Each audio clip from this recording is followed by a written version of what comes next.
Good morning, everyone. How are you today? Hope that you are fine. Today we are going to continue our story sessions, and then we are going to move to chapter 11 for Oliver Twist by Charles Dickens. But now I'm going to give you just 1 minute in order to go and bring your storybook, then open page 51 in order to start our session.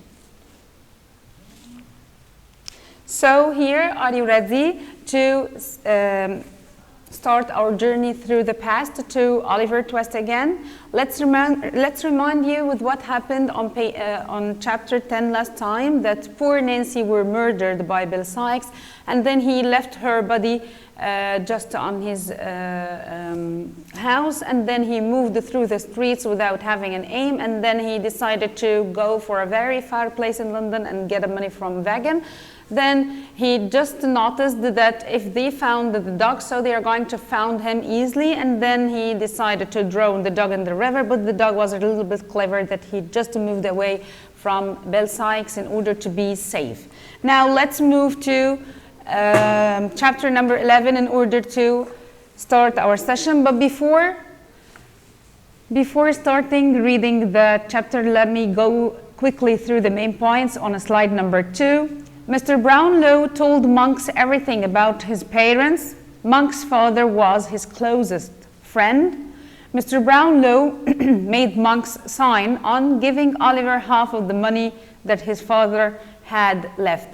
Actually, chapter 11 is going to be the master scene of our story, as here something important, which is very important, will happen in Oliver's life without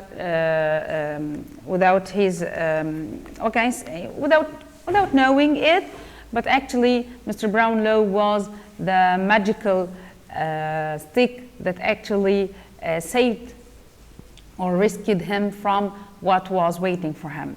So a few days later, a carriage stopped outside Mr. Brownlow's house, and Mr. Brownlow go out, and then 2 servants were leading the young man into the house. Mr. Brownlow just welcomed the young man without saying any single word, and then he just lead him into the house. Is there no other way? The young man asked. No, Mr. Brownlow said. Actually, Mr. Brownlow told the young man that he must tell him everything about the matter, and he asked the young man to just answer his questions that he's going to ask him. Otherwise, he's going to call the police. And the young man replied with a very, very unpleasant smile to him, and he said, okay, is there no other way to achieve what you want?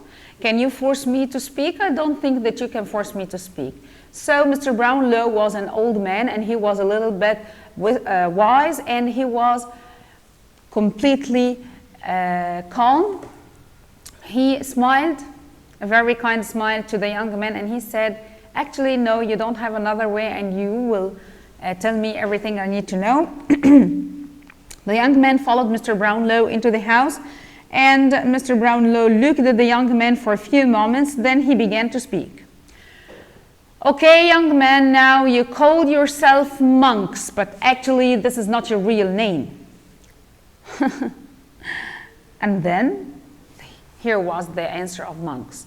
So Mr. Brownlow continued, okay, your parents are dead, but you have a younger brother. Monks said, no, I don't have any younger brother. He said this quickly, but Mr. Brownlow said, no, listen to me. As a young man, your father was made to get married, but actually his marriage was a terrible marriage. He didn't like the woman that he got married to her, and after a few years they decided to separate, or your parents became separated. And what does it mean, the word separated? It means divorced, or it means both the husband and the wife decided not to live with each other again, but actually you were about to come to our to the existence or to our world. And how do you know this now? Monks asked angrily. Your father was my closest friend. That's what you don't know. And actually, I know more than you can imagine. Okay, now go on, tell me what you need. Monks continued. Your mother left the country, taking you with her. Then your father met a young girl.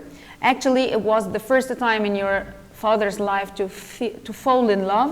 The girl was Agnes Fleming. She was 10 years younger than your father, but actually he loved her very much.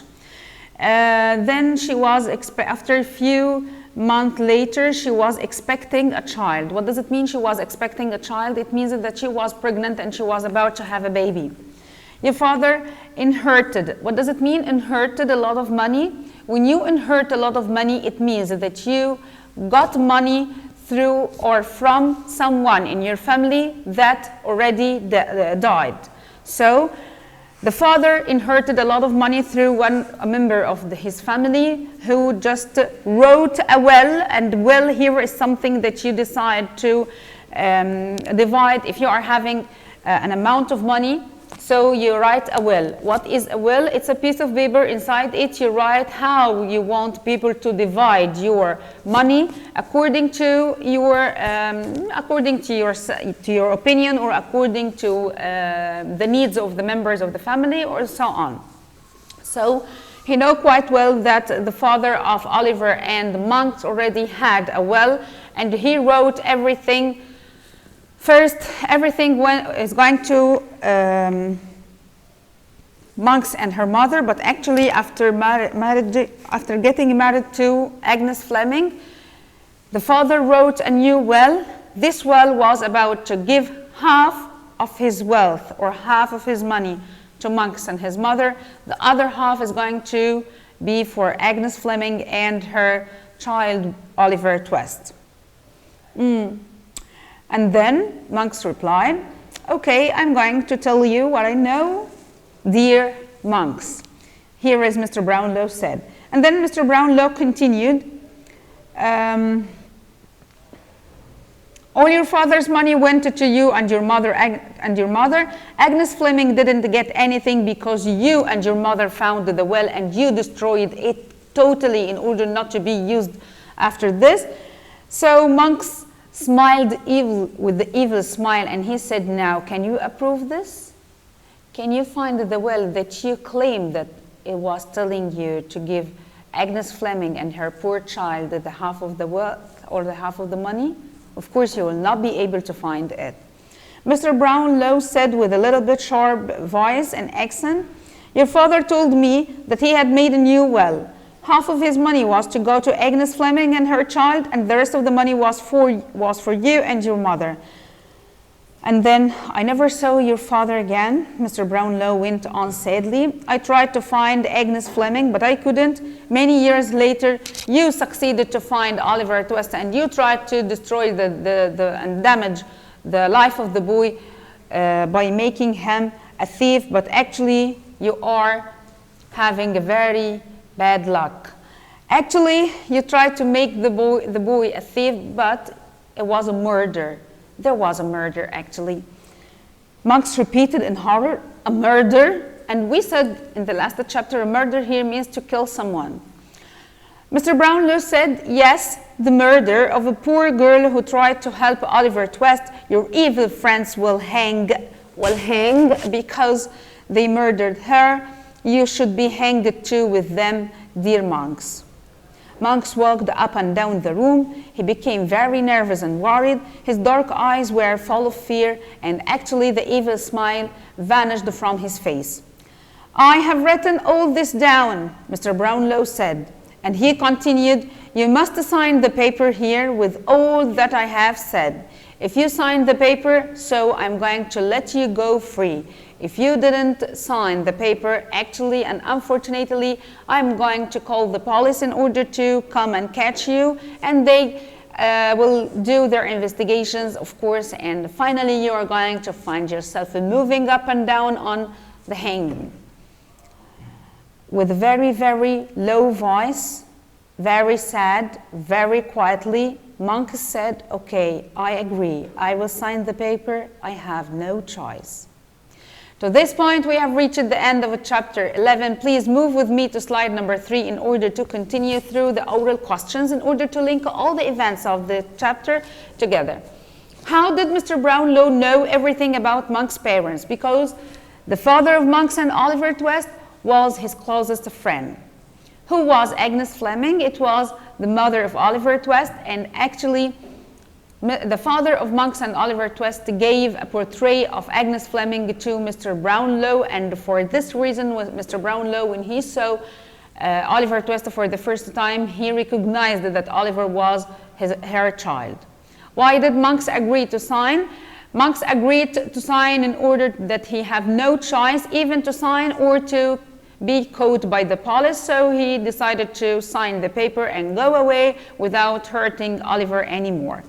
Now move with me please to slide number 4 in order to check the questions to apply what we have mentioned in this chapter. I know that your father made a will. You have read it, but you and your mother destroyed it. Mr. Brownlow said to Monks.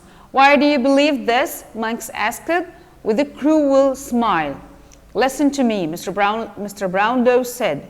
Before he went abroad, your father came to me. He said that he had separated from your mother. He gave me a picture of Agnes Fleming, the girl he loved. He told me about his love for Agnes and the portraits on the wall behind you. Monks returned very quickly to look at the wall behind him, and he looked at the picture in horror. I see that you are surprised, said Mr. Brownlow. He went on speaking. Your father told me that he had made a new will. Half of the money was to go to Agnes and her child, and the rest of the money was for you and your mother. Now, please move with me to slide number 5 in order to check the questions that we are having today. How did Monks react when he saw the picture of Agnes? He just was shocked and he looked at the portrait in horror. What was written in the new will? It was written that half of the money has to go to Oliver and his mother, and the other half is going to be for Monks and his mother. What did Monks and his mother do after they had read the first will? They destroyed the will after reading it in order not to be recognized by anyone, and they took all the money away and they tried to destroy the life of Oliver Twist. To this point, we are going to reach the end of chapter 11. Thank you so much. It was a pleasure being with you today. Hope that you enjoyed the chapter as I did. Thank you so much, and I'm going to meet you back again in the next chapter.